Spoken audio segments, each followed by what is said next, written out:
So there's a question I've always wanted to ask you in relation to focus. Fear is not something that I would say stops me from doing many things. It should. But there is one thing. We would like you to never step forward in the face of fear ever. I understand that. Jerry's told a great story before about a guy on a horse and he ended up getting his teeth kicked in. My question about it is, one of the things I'd love to do is I'd love to dive, but my fear of sharks seems to be completely unreasonable.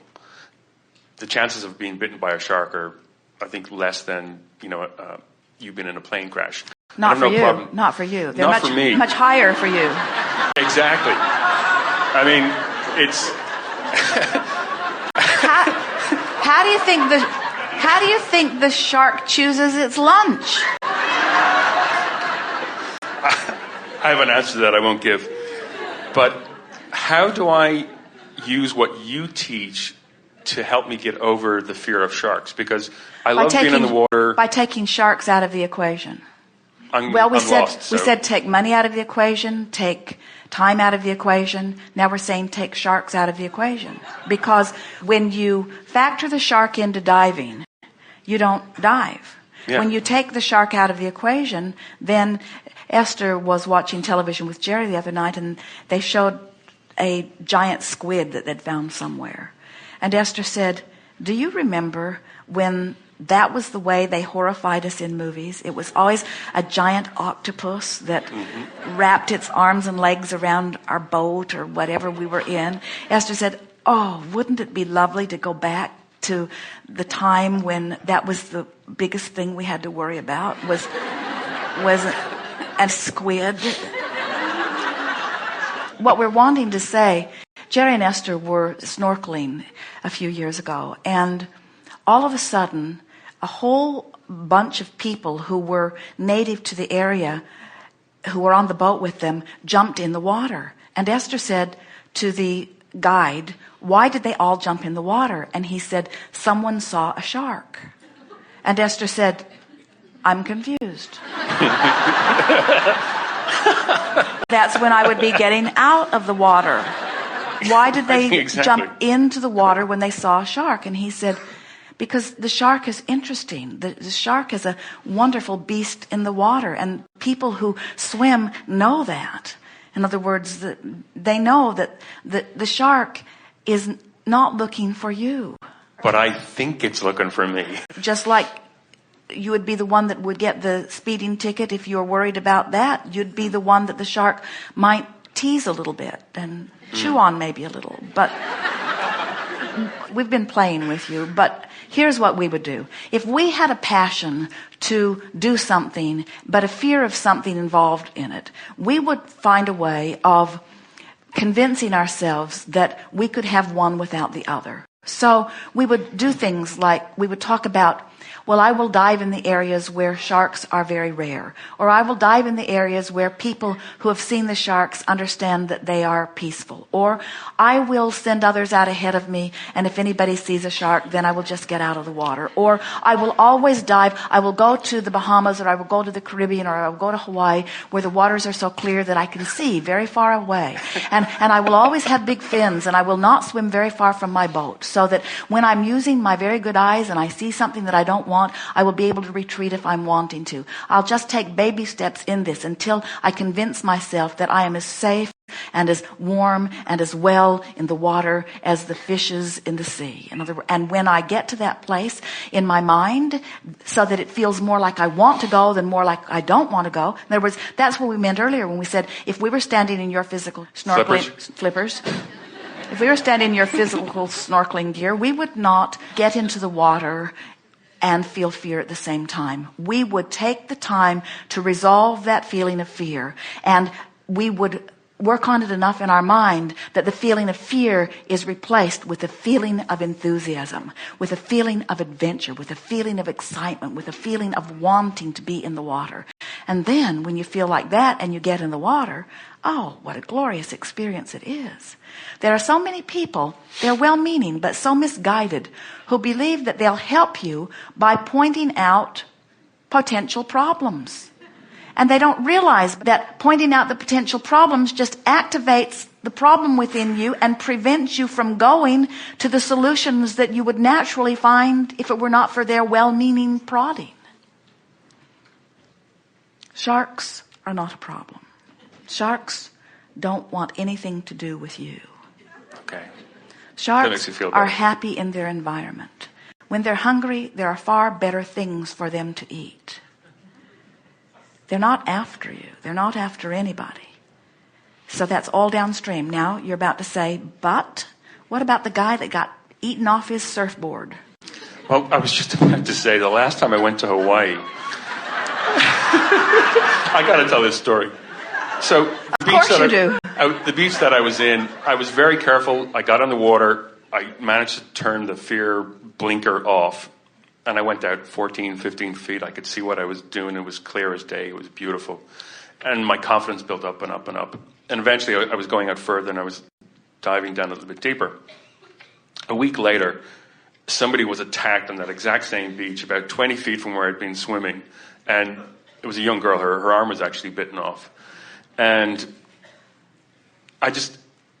to me, it just kind of reinforced. But here's the thing that we really want you to hear. When your intention is for well-being, and you've been practicing finding well-being in your mind, and you go to the beach with the intention of swimming, and you are overcome by fear, don't go in the water.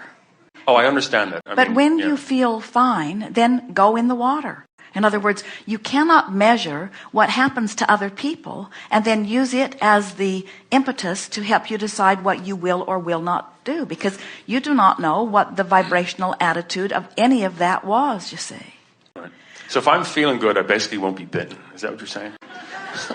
What we're saying is, as you have this desire to have this wonderful time in the ocean, and you have had feelings of fear about it, but that you've worked your way through it, and so you've come into this vision of swimming and feeling the water and enjoying the beauty of the ocean, and that is the vibration that is within you, you would not be called to a place where there was anything other than that. But if you are someone who's been beating the drum of being afraid of something, and you are overcoming your fear by forcing yourself into action even though you feel uncomfortable, then you could be a vibrational match to the very thing you fear. And that I do understand. And that's why the first thing we said to you is we would never move forward in fear. Not because there's something out there that's going to get you, but because you haven't done the vibrational work first. We would not do anything. We would take no action without first doing some vibrational work.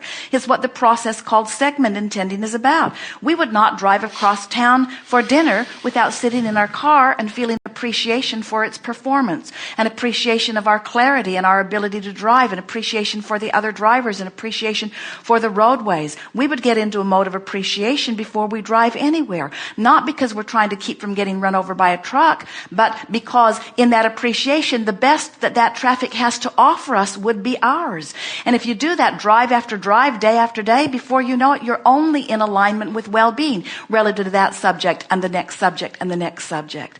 In other words, the way you line up with well-being is by practicing the thought and subsequent feeling of well-being. The way you line up with danger and things you don't want is by practicing the thought of it. And that's why bad things happen to little kids, because they're surrounded by people that are pushing against this and pushing against that and afraid of that and saying, watch out for that, activating those fearful things within them. Nothing bad can happen to you when you're feeling good. It is law. But it's your job to feel good, because you can't rid the world of the bad things. They're not going away. First of all, the shark doesn't know it's bad. It's not leaving. Good time for a segment of refreshment. We are complete. Thank you. Thank you very much. I have 3 questions. We have one answer. That's what I figured. I'm wondering, if nothing is incurable, why is death inevitable? Oh, that was such a loaded question. Because what your question seems to mean is that there is life and then there is the long, sickly slide into death. as if the only reason anyone would ever die is because they have an illness.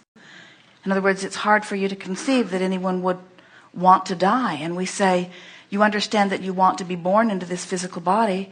Why is it hard to conceive that you would want to reemerge into the pure non-physical energy? The death experience, energetically speaking, is as exhilarating as the birth experience, since there is no death.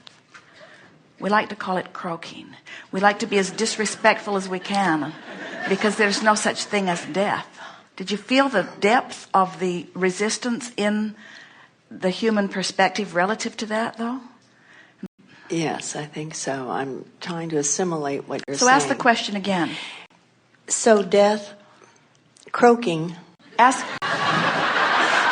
Let's call it croaking. Okay. Croaking seems to be an inevitable experience. But hear it from our point of view. Life is inevitable. A changing of perspectives is inevitable. Eternalness is inevitable. That's like saying, how would you like it? You say, I was born into this physical life experience, and I went to a movie one day, and now I have to watch the same movie over and over and over and over and over. Every time I try to get out of the theater, they say, no, it's not your time yet. Go back. In other words, this is just one of the aspects of who you are. You never intended to stand in one place. Okay. We're trying to get you to see the death experience from your broader point of view. And we know humans have such a screwy picture of death. The day you're born, you say, watch out, that could kill you. And you begin to develop this resistance to, and it is odd because it is inevitable. You don't know anyone that doesn't experience it, and yet you dread it. And a question like this further enhances the dread, doesn't it? Well, I'm not sure exactly. Really, I'm trying to reconcile if there's nothing that's incurable. In other words, if disease doesn't take you out, would anybody die? Let's take Yeah, away would train wrecks, car wrecks, trucks running Right, over then you, that would be the and next disease. step, And yeah. There's leprosy. Let's see. We love this question because what you're helping us to amplify is that there are many people who make their death experience in the same way that you make your next choice in life experience. In other words, sometimes you've lived enough life and you've put enough into vibrational escrow that the death experience is the call of source. In other words, when this time-space reality is no longer serving you in the powerful way that you've intended, you often opt for reemergence into non-physical and a fresh start again. Humans don't like the thought of that because they say, oh, the last start was pretty rough going and I just got it squared away and now I have to start all over. I have to be a teenager again. Yeah. But we lovingly want to say to you that that is a question that would ever only be spoken from human perspective and from a disconnected human perspective as well. Okay. Thank you. My next question. Yes. We can decide how we're going to die and when we're going to die. You are the creator of your experience. And in that sense, without exception, every death is suicide because nothing happens to any of you that is outside of what's going on in your vibration. Okay, whether we're conscious of it or not. A lot of creating by default going on by a lot of people because you're offering vibrations all over the place, not tending to them. You've forgotten that it matters how you feel. It's a very common thing. People will say, I must speak the truth. I must face reality. And we say, why keep active in your vibration something that you don't want? Because it's true. We say, but surely there are things that are true that cause alignment with source. In other words, just because it's true, it doesn't deserve your attention. Pick the things that are true that feel good when you focus upon them and let that be the vibrational basis of your life experience. Good. Thank you. Yes, indeed.